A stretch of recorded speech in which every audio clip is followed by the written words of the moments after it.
In this video, we're taking a look at how to prove a Boolean identity using different methods for proving. One is going to be algebraic manipulation. Another one would be proof by perfect induction.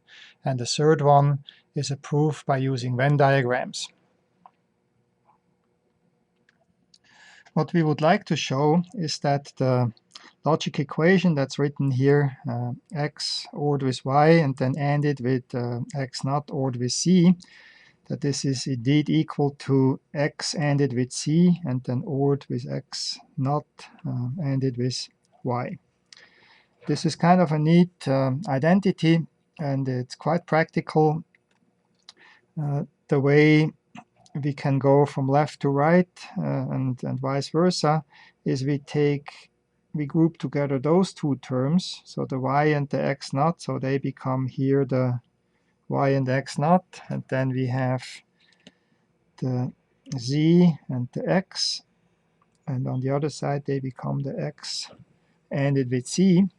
And similarly we can take here on the right hand side the c and the x naught like this, group them together, and that will make the c plus, or the or with the x naught over on that side.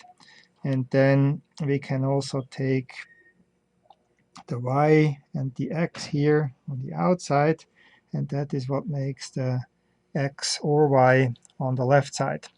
So it's a nice identity where we can go back and forth. What it requires, of course, is that we have one variable, in this case x, and the complement of that variable in the second part of the expression. The first proof that we want to take a look at uses algebraic manipulation. And we start out with the left-hand side, x or y, ended with x naught or z. And we can use the distributivity property, 12a in the book, which says that a ended with b or c is equal to a ended with b or a ended with c. And so we can think of this x or y here as being just another variable. Let's call it w. And so we would have w ended with x naught or c. And so we think of this as being w for the purpose of this expansion. And then we just get this w ended with x naught, or if we write it out, x or y in parentheses, and then ended with x or x naught. And similarly in the second part, x ORed with y in parentheses, and then ended with c. And then we can use commutativity in order to change the order of the terms here in the ending. So we can now have x naught ended with x or y, and c ended with x or y, and then use distributivity again to write this as x naught ended with x, x naught ended with y, c ended with x, and c ended with y.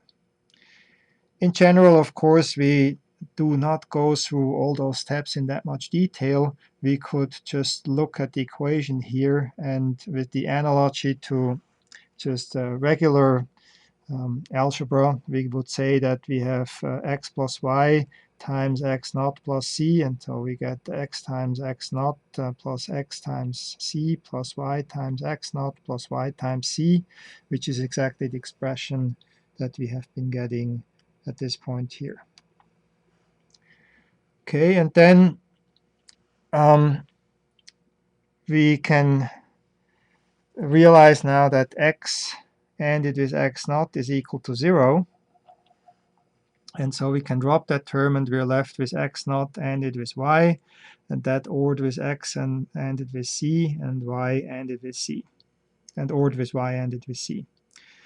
Okay, we could at this point use directly the consensus theorem, which is property 17a, to say that this is x naught ended with y, or ORed with x and c. But we're going to continue with the algebraic proof here. So this would already establish the result, but we're going to continue and actually continue now with showing that indeed the consensus property is true. So in order to do that, we keep the x naught ended with y and x ended with c and or together, but then the y ended with c we expand by putting 1 in front of it. So x ORed with x naught, that is equal to 1. Okay, that's property 8b. And we end that now with y and c. We should here also say that 1 times a is also equal to a, and that is property 6a in the book. And then we use the distributivity again to multiply or AND the x with the yz and the x naught with the yz. So we get the first two terms, they're just taken over from above. And then here we have x and y and c ORed with x naught and y and c as a replacement for the y and c term. And then we can use distributivity again. So now we can see that we have an x naught y term both here and here. And so we have x naught y ended with 1 or with c. And we also have an x and c term here as well as here. So we have an x and c ended with 1 or with y. So we have been using distributivity again for that. And then we use the fact that 1 plus c or 1 plus y, that is just equal to 1. So we have now x naught and y ORed with x and c as the result. And then to be very strict here in our proof, we also have to, we want to prove that this is x and c ORed with x naught and y. So we have to exchange the order here of the summation. And that is using commutativity, the one for the OR, which is 10b in the book. And so we have shown indeed that this expression here, x ORed with y and it is x naught ORed with c, is indeed x and c ORed with x naught and y, that is an identity. So we have actually shown this in this particular case using algebraic manipulations. Another common technique to prove Boolean identities, especially for relatively small cases, is a proof by perfect induction. Perfect induction just simply means that we put in the zeros and ones for each possibility and verify that the result is true for each of the 0-1 combinations that we can have. In this case, we have 3 variables, x, y, and z. So we count in binary 0, 0, 0, 0, 0, 1, 0, 1, 0, etc. up to 1, 1, 1. And we will also need the inverse of x. So we just show this over here in the leftmost column, the inverted version of x. And then we just simply fill in each of the lines here for the x ORed with y. So x ORed with y will give us a 1 unless both x and y are 0. So we will get 2 zeros here, and the rest of it is 1s. Then we have x naught ORed with c. So when x naught is 1, that will give us a 1. So the first 4 will be a 1. And then the last 4, there will be a 1 when c is 1. So that is here, and the rest of it is 0. And then we get a function f on the left-hand side here of that equality by ANDing those 2 columns here together. So that gives us a 1 when both are 1, which is here, and it gives us a 0 otherwise. And then we do the same thing for the right-hand side. So now we are ANDing together x and c, so that will be 1 when both x and c are 1. So x is 1 here, c is 1 here, so that gives us a 1 here. And another 1 down here, the rest of it is 0. And then we have x naught ANDed with y, so that gives us a 1 when x naught is 1 and y is 1, so that's for this row here. Should be a 1 here. And for this row, and then the rest of it is 0. And now we have to OR those two columns together, so we will have a 1 in the output whenever one of them, at least one of them, is a 1. So we have a 1 here, a 1 here, we have 1 here, and 1 here, and the rest of it is 0.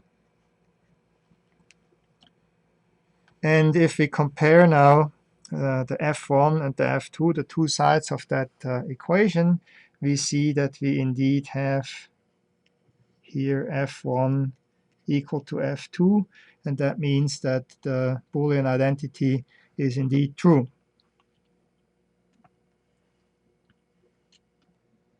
The third method of proof that we are taking a look at is a proof using Venn diagrams.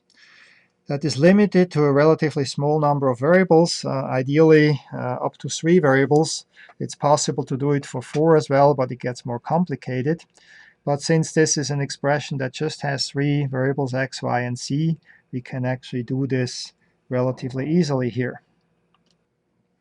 So what we are doing here is we are going to shade the areas for each of the expressions on the left side and each of the expression on the right side with some color for the places where the expression is true. So here we have x ORed with y, so that would everything that is x and everything that is y is going to be included here,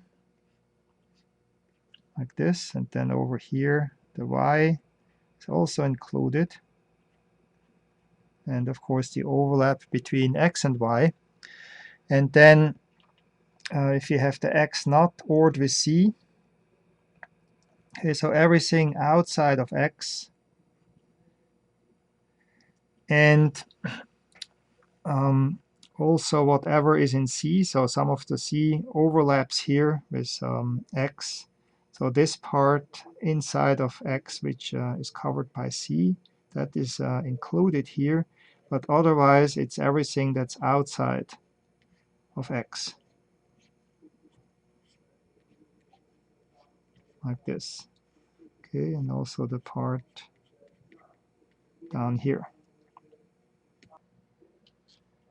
And then we have to AND together those two expressions, which means that in the Venn diagram, wherever both of them happen to be shaded, it's going to be shaded in the output. So for example, the intersection between x and c is shaded in both of them, so that will go to the output.